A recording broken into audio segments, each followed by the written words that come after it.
Welcome to money nine. ఎక్స్క్లూజివ్గా corporate వరల్డ్లో ఏం జరుగుతుంది, కార్పొరేట్ ప్రపంచంలో ఎలాంటి పరిణామాలు చోటు చేసుకుంటున్నాయి, ఏ కంపెనీలు ఏ అనౌన్స్మెంట్స్ చేస్తున్నాయి, ఈ విషయాలన్నీ తెలుసుకునే ప్రోగ్రామే కంపెనీ కబుర్లు. ఇప్పుడు ముఖ్యంగా స్టార్టప్స్కి సంబంధించి, అదేవిధంగా మేజర్ కంపెనీస్, లిస్టెడ్ కంపెనీస్ కావచ్చు, అన్లిస్టెడ్ కంపెనీస్ కావచ్చు, ఇలాంటి వాటిలో ఎలాంటి అనౌన్స్మెంట్స్ వచ్చాయో దాని మీద మీ పోర్ట్ఫోలియో కూడా ప్రభావం చూపించే అవకాశం ఉంటుంది. అటు మ్యూచువల్ ఫండ్స్ కావచ్చు, ఇటు స్టాక్ మార్కెట్స్ కావచ్చు, ఏదైనా కూడా కార్పొరేట్ అనౌన్స్మెంట్స్ మీదనే మీకు మేజర్గా మొమెంటం ఉంటుంది. కాబట్టి ఈ వారం కార్పొరేట్ కబుర్లకి స్వాగతం. నా పేరు సుకుమార్. ఎయిర్టెల్, సింగ్టెల్ ఎప్పుడు మనకు తెలిసింది. భారతీయ ఎయిర్టెల్ మనకి ఇక్కడ లిస్టెడ్ కంపెనీ భారతదేశంలో, సింగ్టెల్ దాంట్లో పెట్టుబడిదారుడు. అలాంటి సింగ్టెల్ నుండి భారతీయ కంపెనీ ఎయిర్టెల్లో షేర్స్ ఏవైతే ఉన్నాయో దాంట్లో 3.3% వాటా, దాదాపు 12,900 కోట్ల రూపాయల డీల్ని లాస్ట్ వీక్ చేయడం జరిగింది, అనౌన్స్మెంట్ చేయడం జరిగింది. ఇది దాదాపు రాబోయే 3 నెలల్లో, అంటే 90 రోజుల్లో ఈ ట్రాన్సాక్షన్ కంప్లీట్ చేస్తామని చెప్పి కార్పొరేట్ అనౌన్స్మెంట్ రావడం జరిగింది. దీంతో ఇప్పటి వరకు సింగ్టెల్ ఏదైతే స్టేక్ హోల్డర్గా ఉందో వాళ్ళు 3.3% తగ్గించుకున్నప్పటికీ కూడా రాబోయే రోజుల్లో భారతీకి సింగ్టెల్కి ఈక్వల్గా షేర్ హోల్డింగ్ ఉండేటట్టు మెయింటైన్ చేస్తామని చెప్పి వాళ్ళు అనౌన్స్మెంట్ ఇవ్వడం జరిగింది. దీనివల్ల ఎయిర్టెల్ షేర్స్ కానీ ఇవన్నీ కూడా కొద్దిగా ప్రభావితం అయ్యే అవకాశం ఉంటుంది. వచ్చే వారం ఎయిర్టెల్ షేర్స్ ఎలా ఉంటుందో ఒకసారి చూద్దాం.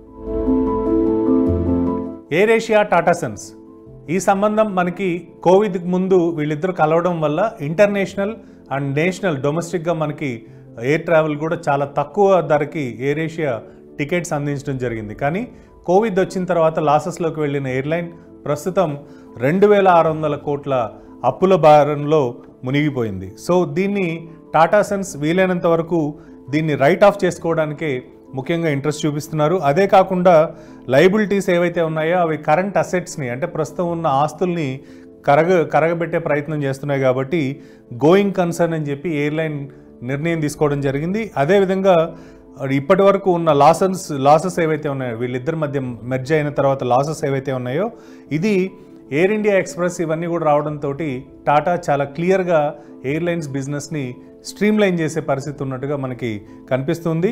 అదే కాకుండా కాంపిటీషన్ కమిషన్ ఆఫ్ ఇండియా, CCIలో వీళ్ళు ఆల్రెడీ దీనికోసం అప్రూవల్ కోసం కూడా ముందుగా పంపించడం జరిగింది. ఏది ఎయిర్ ఇండియాకి సంబంధించిన అక్విజేషన్ని లో కాస్ట్ ఎయిర్లైన్స్ ఏదైతే ఎయిర్ ఏషియా ఉందో వీటిని అన్నింటినీ కూడా ప్రాపర్గా క్లబ్ చేయడానికి ప్రయత్నాలు చేస్తున్నట్టుగా టాటా గ్రూప్ చెప్పింది.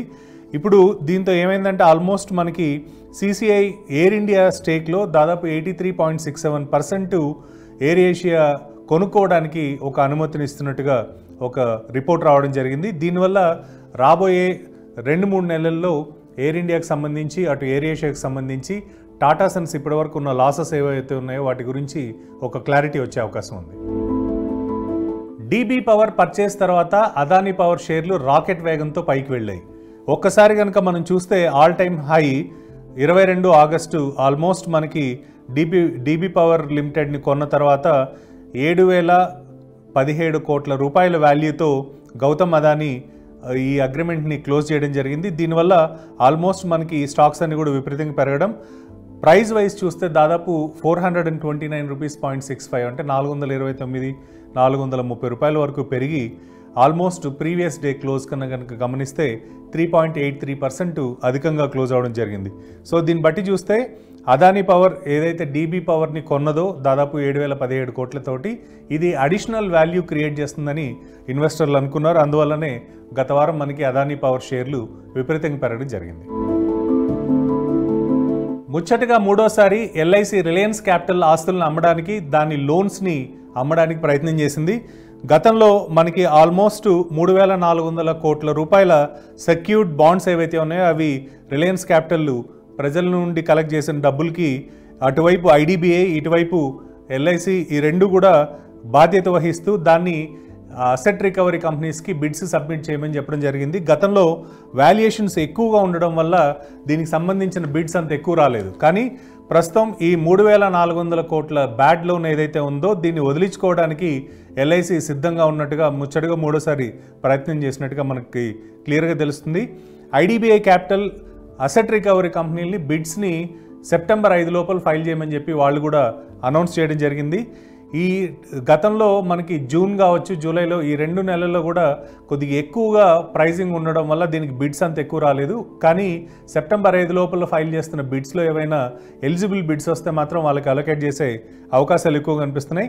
ముఖ్యంగా MOM, COC మీటింగ్స్ ద్వారా వచ్చిన ఇన్ఫర్మేషన్ ఏదైతే ఉందో అది కరెక్ట్ కాదు అంటూ కూడా IDBI ట్రస్టీ ఒక ప్రెస్ నోట్ రిలీజ్ చేయడం జరిగింది. ఇది LICకి సంబంధించి ఈ వారం ఉన్న అప్డేట్. జనరల్గా సెబీ ఏదైనా ఒక కంపెనీకి అగైనెస్ట్గా పిటిషన్స్ ఫైల్ చేస్తుంటుంది సుప్రీంకోర్టులో. కానీ అనూహ్యంగా రిలయన్స్ సెబీకి అగైనెస్ట్గా సుప్రీంకోర్టులో ఒక పిటిషన్ ఫైల్ చేయడం జరిగింది. ముఖ్యంగా contempt Liya against the SEBI అనేది ఏదైతే సుప్రీంకోర్టు ఆల్రెడీ తీసుకుందో దీన్ని విల్ఫుల్ డిసొబీడియన్స్ కింద వాళ్ళు సబ్మిట్ చేయడం జరిగింది.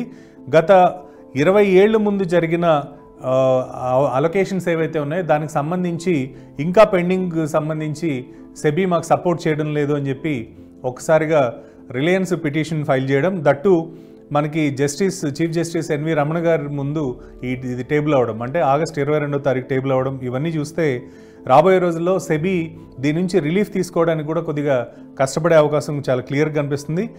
దాదాపు 107 మంది ప్రమోటర్లు ఇది కనుక సెబీకి అగైనెస్ట్గా వెళ్ళిన పిటిషన్ కనుక సుప్రీంకోర్టు యాక్సెప్ట్ చేస్తే దాదాపు 107 మంది ప్రమోటర్ గ్రూప్లో ఉన్న వాళ్ళు క్రిమినల్ ప్రాసిక్యూషన్కి సంబంధించి రిలీఫ్ వచ్చే ఛాన్సెస్ కనిపిస్తున్నాయి. ఎందుకంటే ఆల్మోస్ట్ 1994, 2000 వరకు ఏదైతే ట్రాన్సాక్షన్స్ జరిగాయో అవి ఆల్మోస్ట్ మనకి వీళ్ళందరూ కూడా తప్పుగా ఈ కొనుగోలుని చేశారని చెప్పి సెబీ చెప్పడం, దాని నుండి టెక్నికల్గా మేము లీగల్గానే చేశామని చెప్పి రిలయన్స్ అడుగుతూ ఉండడం, వీటన్నిటిని మధ్య మనకి సుప్రీంకోర్టు వరకు ఈ ఇష్యూ వెళ్ళడం జరిగింది. ఇది ఫ్రైడే రోజు 0.5% అంటే రిలయన్స్ షేరు 0.5% లో క్లోజ్ అయిన పరిస్థితి మనకి చాలా క్లియర్గా కనిపిస్తుంది.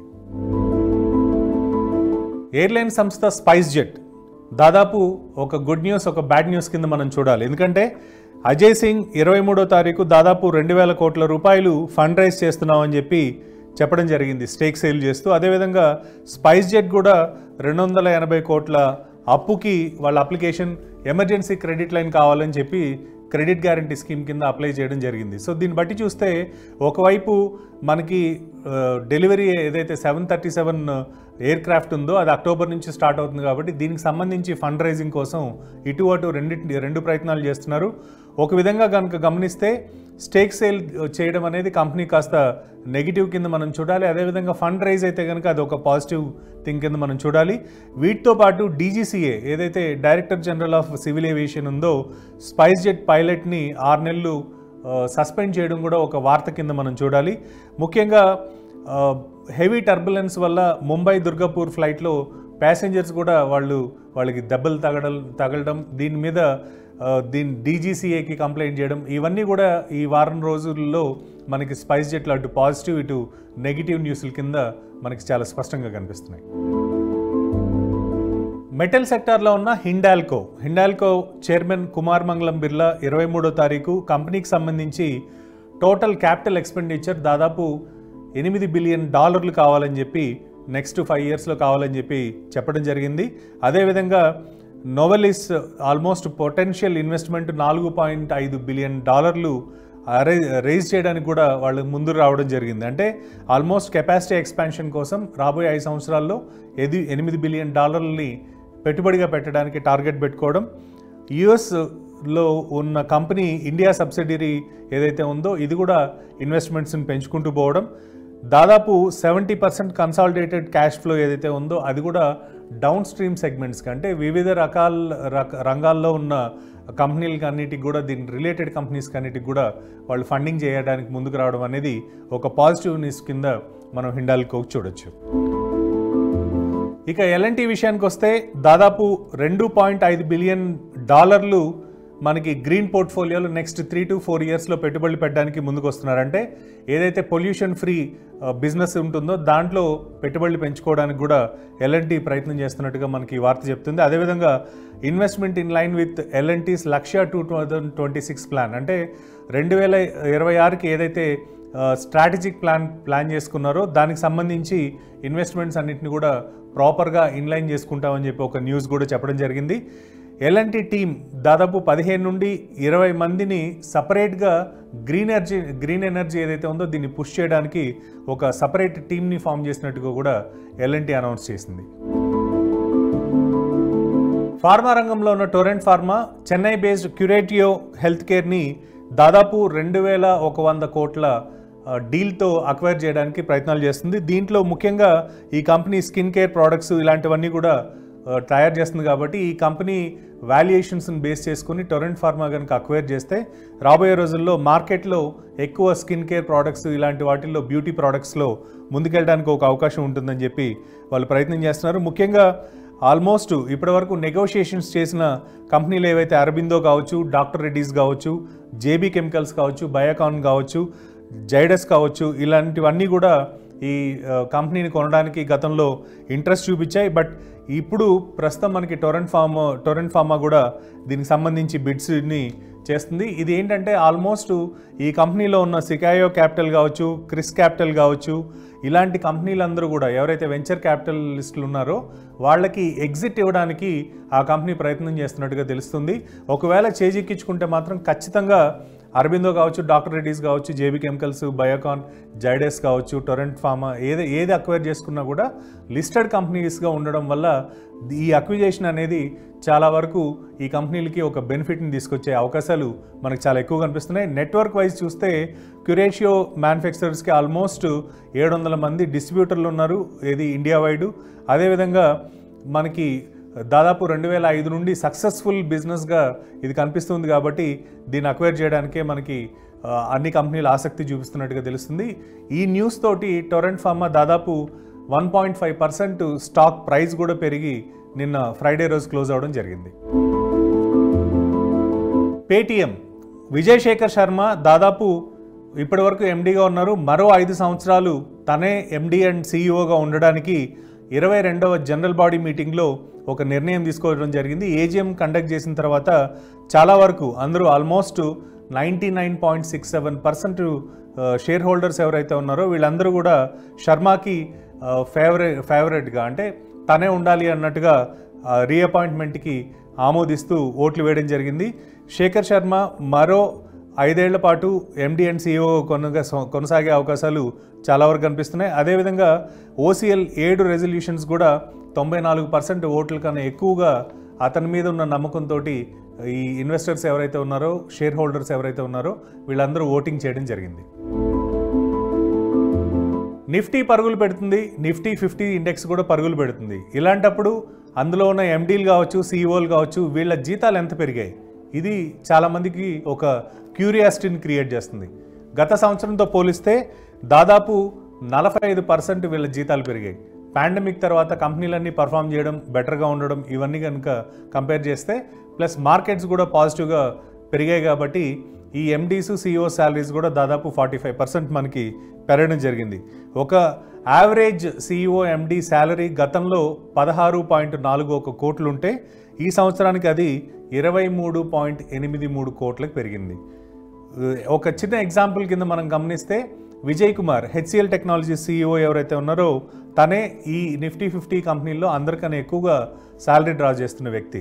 గత సంవత్సరం 100 కోట్లు ఉంటే ఈ సంవత్సరం 131 కోట్ల శాలరీని తను విడ్రా చేస్తున్నట్టు మనకి రిపోర్ట్స్ ద్వారా తెలుస్తున్నాయి. అదేవిధంగా Sajjan Jindal second highest increase in remuneration, ఇతను సెకండ్ ప్లేస్లో ఉన్నాడు.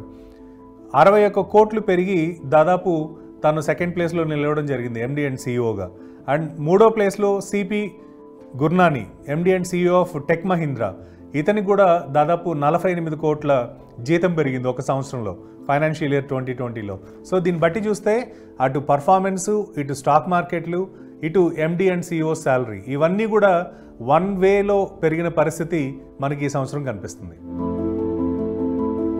ఇక కంపెనీ అనౌన్స్మెంట్స్ ఇవైతే డిస్ప్యూట్స్, కాంట్రవర్సీస్ ఇవన్నీ కూడా స్టాక్ ప్రైజెస్ని ప్రభావితం చేస్తాయి. ఈ వారంలో ఏ కాన్వర్జేషన్స్కి సంబంధించి ఎక్కడ కాంట్రవర్సీలు వచ్చాయి ఇవన్నీ కూడా ఒకసారి గమనిద్దాం. ఇక ఈ వారం వార్తల్లో ఉన్న వ్యక్తి అనిల్ అంబానీ. ఇప్పటికే చాలా వరకు ఇబ్బందుల్లో ఉన్నా కూడా కొత్తగా తను ఆల్మోస్ట్ ప్రాసిక్యూషన్కి సిద్ధం అవ్వాల్సిన పరిస్థితి కనిపిస్తుంది.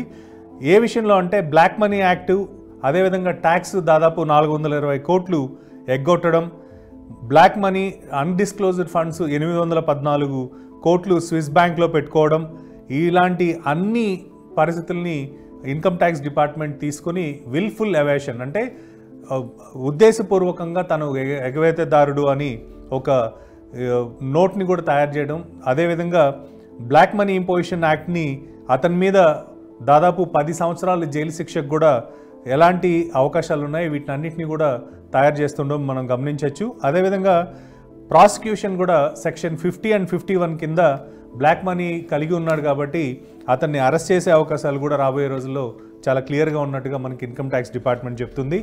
ఆల్మోస్ట్ ట్యాక్స్ ఎవేషన్ నోటీస్ దాదాపు 420 కోట్లు, అన్అకౌంటెడ్ ఫండ్స్ అంటే స్విస్ బ్యాంక్లో ఇలాంటి వాటిలో పెట్టుకున్న 814 కోట్లకు సంబంధించి ఒక ఇష్యూ. అదేవిధంగా ఏ ఫారిన్ బ్యాంక్ డీటెయిల్స్ కూడా తను డిస్క్లోజ్ చేయకుండా ఇన్కమ్ ట్యాక్స్ డిపార్ట్మెంట్ని మభ్యపెట్టాడు అని చెప్పి ఇన్కమ్ ట్యాక్స్ డిపార్ట్మెంట్ చెప్తుంది.